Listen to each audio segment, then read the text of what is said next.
에베소서 5장 18절에서 19절 말씀, 두 절의 말씀입니다.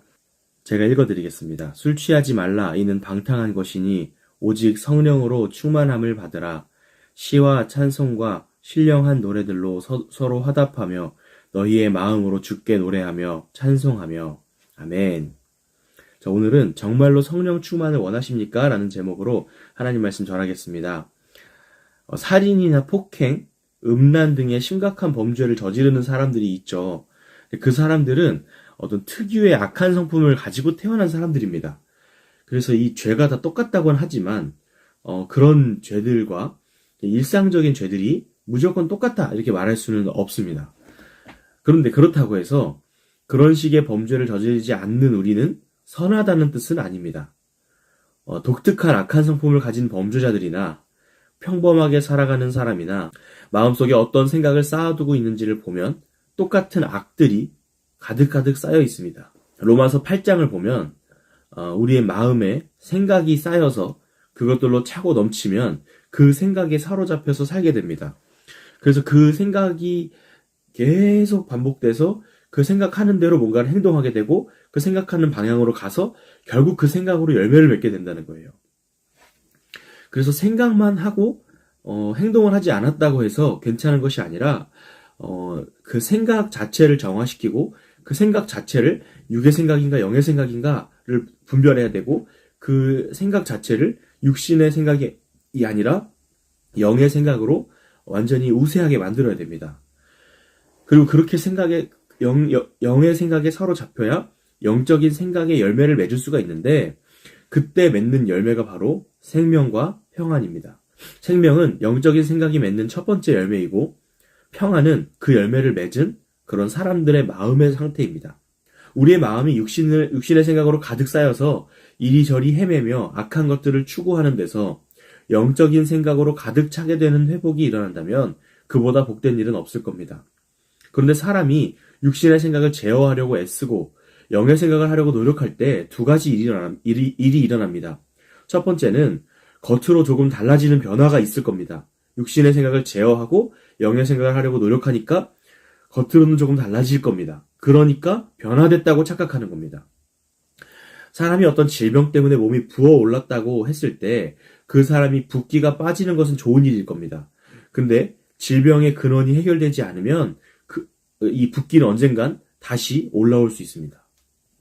그러니 붓기가 빠진 것은 조금 희망적인 현상일 뿐 회복된 건 아닙니다. 우리의 삶이 조금 선하게 바뀐 것처럼 보일 때 그것이 좋은 현상일 수 있지만 속은 여전히 육신의 생각으로 가득할 수도 있다는 말입니다. 그래서 겉으로 드러나는 약간의 변화 때문에 내가 이제 달라졌다라고 섣불리 생각해서는 안 됩니다. 두 번째는 이 육신의 생각을 거스르려고 할수록 그 육신의 생각에 더 강하게 부딪히게 됩니다. 강한 물살일수록 그것을 거슬러 올라가는 것은 어렵습니다. 그런데 그런 물살을 무조건 힘으로 거스르려고 한다면 더 강한 힘에 부딪혀서 아예 떠내려갈 수도 있습니다.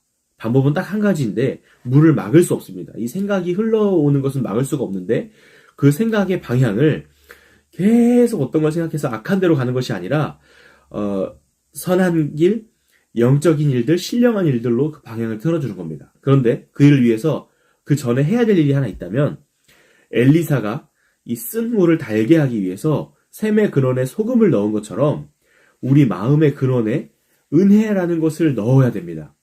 그러면 이 물이 이 쓰디쓴 마음속에 있는 생각들이 은혜로 덮여져서 이 생각들이 깨끗해지고 이 생각들이 아름답게 바뀌어가기 시작하는 겁니다. 육적인 생각이 아니라 영적인 생각들로 은혜가 들어간 마음속의 생각이 새로운 목적과 새로운 대상을 향하게 되는데 이렇게 은혜가 들어간 마음, 은혜를 뿌린 마음, 은혜로 덮어진 마음을 보면 이제는 이 생각들이 새로운 목적과 대상을 향하게 됩니다. 그럼 그것이 우리 마음이 영의 생각으로 변화되고 있다는 증거입니다.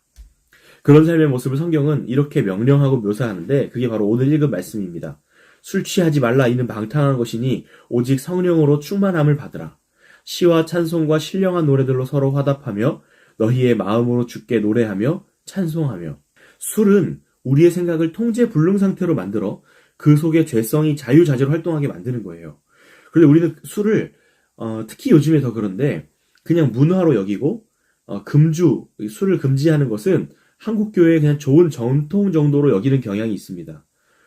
우리가 하는 신앙생활은 걸터한 길을 거부해야 합니다. 겨우 구원만 받는 신앙생활이 아닙니다. 확실한 구원과 구원받는 사람에게 합당한 그런 삶을 살아야 합니다.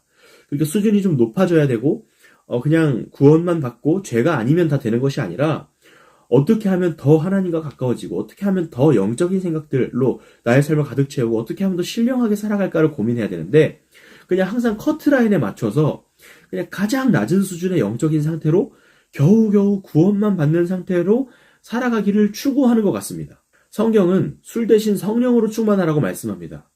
어떻게 성령으로 충만할 수 있습니까? 성령으로 충만하라 이렇게 말씀하는데 성령의 충만을 받으라 말씀하는데 아니 우리가 받고 싶다고 받는 건가? 라고 생각할 수 있잖아요. 근데 성경이 명령할 때는 우리가 할 수 있으니 명령하는 겁니다. 성령은 구하는 겁니다. 구하고 찾고 두드리지 않고 하나님이 언젠간 변화시키겠지 라는 식의 우연에 맡기는 방식은 옳지 않습니다. 그런데 이 시대의 이 개신교는 은혜라는 단어를 그렇게 바꿔가기 시작했어요.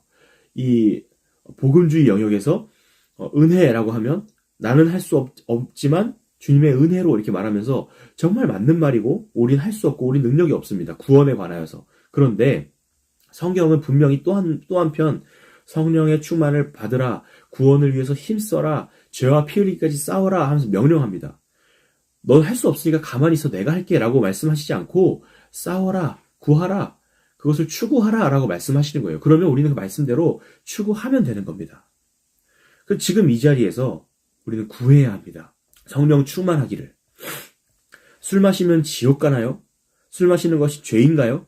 라는 식의 술에 대한 저급한 수준의 논쟁을 그치고 성령을 구해야 됩니다. 술에 대한 그런 질문이 정말로 신앙생활을 제대로 해보고 싶고 하나님을 깊은 곳에서 갈망하는 데서 정말 제가 하나님 잘 믿고 싶은데 제가 정말 하나님 제대로 믿고 싶은데 술이 그거에 방해가 됩니까? 술이 그것을 막습니까? 라는 진정으로 그런 질문이라면 의미가 있는 질문일 겁니다. 하지만 그런 경우가 아닌 경우가 대부분입니다. 대충 해도 괜찮다고 말해주길 바라는 겁니다.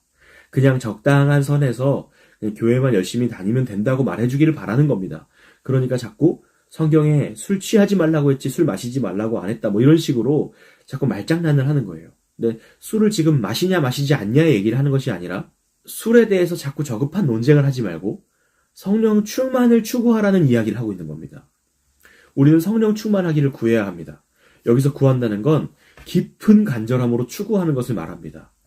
일이 어떻게든 되게 하려고 애쓰라는 겁니다. 정말로 이 일이 되기를 바라는 마음이 있는가 성경은 우리에게 묻고 있는 겁니다. 우리가 만약에 괌 여행을 간다고 한번 생각해 봅시다. 괌에 가기 위해서 친구나 가족들한테 내가 내년에 괌에 갈 거야 라고 말을 할 겁니다. 그리고 그걸 정말로 원한다면 돈도 모으고 여행지도 찾아보고 항공권도 알아보고 또 미리 구해야 되니까 막 미리 항공권을 티켓팅을 하고 패키지로 갈지 뭐 개인으로 갈지 뭐 정하고 모든 준비들을 할 겁니다. 캐리어가 없으면 캐리어도 살 거고 막 설레서 막 사무실에다가 괌에 대한 내용을 붙여놓기도 하고 이러면서 막 괌이 그 삶에 막 영역에 덕지덕지 붙을 겁니다. 그런데 괌에 가고 싶다고 100번을 말해도 단 한 번도 괌에 대해서 검색하지 않고 항공사 홈페이지에 한 번도 들어가 보지 않고 돈을 한 푼도 모으지 않고 그렇게 괌이 그 사람 인생에 하나도 없다면 사람들은 저 사람은 괌에 가고 싶지 않은 것 같아. 괌에 간다고? 안 갈 것 같은데? 라고 생각할 겁니다. 성령 충만을 구한다는 건 이런 겁니다. 말로는 성령 충만을 하기를 바란다고 말하면서 실제로는 관심이 없습니다. 그냥 자기 삶을 살아가는 겁니다. 진짜 성령 충만하기를 원하십니까? 정말로 성령 충만하다는 그 일이 내 삶에 일어나기를 추구하고 갈망하십니까? 성령 충만의 또 다른 말은 성경 충만입니다. 성경 지식의 충만을 말하는 건 아닙니다. 성경 퀴즈 대회에서 1등 하는 거 말고 말씀이 송이꿀처럼 달다고 고백되기까지 그 말씀을 붙잡는 겁니다. 말씀을 통해 하나님이 어떤 분인지를 찾고 그분이 우리에게 약속하시는 것을 말씀을 통해 붙잡는 겁니다. 그리고 기도해야 합니다. 하나님께서는 하나님께 매달리고 구하는 자들에게 귀찮아서라도 들어주신다고 했습니다. 그런데 하나님이 우리를 귀찮아하시겠습니까? 세상 사람들이 귀찮아서라도 들어주는데 우리를 사랑하시는 하나님께서 다른 것도 아니고 성령 충만을 구하는데 그것을 주시지 않으시겠습니까? 그럼 우리는 이런 생각을 할 겁니다. 성령 충만을 구한다고 구해지고 내가 원하면 그걸 받을 수 있고 내가 마치 성령을 부리듯이 할 수 있는 겁니까? 물론 성령은 내가 찾는다고 내가 원하는 만큼 내가 원하는 방식으로 내가 원하는 때에 찾아지는 것은 아닙니다. 성경을 공부하고 기도한다고 해서 노력한 만큼 성령 충만해지고 노력한 만큼 영적인 생각이 우리를 지배하는 그런 물리 법칙은 아닙니다. 하지만 우리의 진정성의 문제를 그냥 넘어가선 안 됩니다. 우리가 사실은 그것을 바라지 않으면서 입으로는 영적인 생각으로 나를 채워야 된다, 신령한 생각을 추구한다, 하나님을 사랑합니다라고 말하고 있을 수도 있습니다. 그렇게 하나님을 사랑한다고 그렇게 고백해놓고 사실은 그 마음속에는 하나님을 사랑하는 마음이 하나도 없을 수도 있다는 얘기를 하는 겁니다. 영적인 생각은 우리의 생각의 물줄기가 악한 것들을 향해 있을 때 그것을 다른 곳으로 돌리는 것입니다. 그런데 방향만 바꾸면 되는 게 아니라 그 마음에 그리고 그 생각들에 은혜를 넣어야 됩니다. 은혜는 하나님께서 값없이 우리에게 무엇인가를 주기를 원하는 분이라는 것이며 또 하나는 그 하나님이 실제로 그 일을 하셨다는 사실입니다. 다시 한번 말씀드리면 은혜는 복음이랑 똑같은 내용인데 은혜는 값없이 우리에게 주신 거잖아요. 근데 은혜는 그냥 하나님이 값없이 주신 것으로 끝나는 게 아니라 하나님이 값없이 주시기를 기뻐하신다는 분이라는 사실이에요. 그리고 그 일을 실제로 하셨다는 사실입니다. 우리는 그 은혜로 살아갑니다. 그러한 삶을 성령 충만한 삶이라고 말합니다.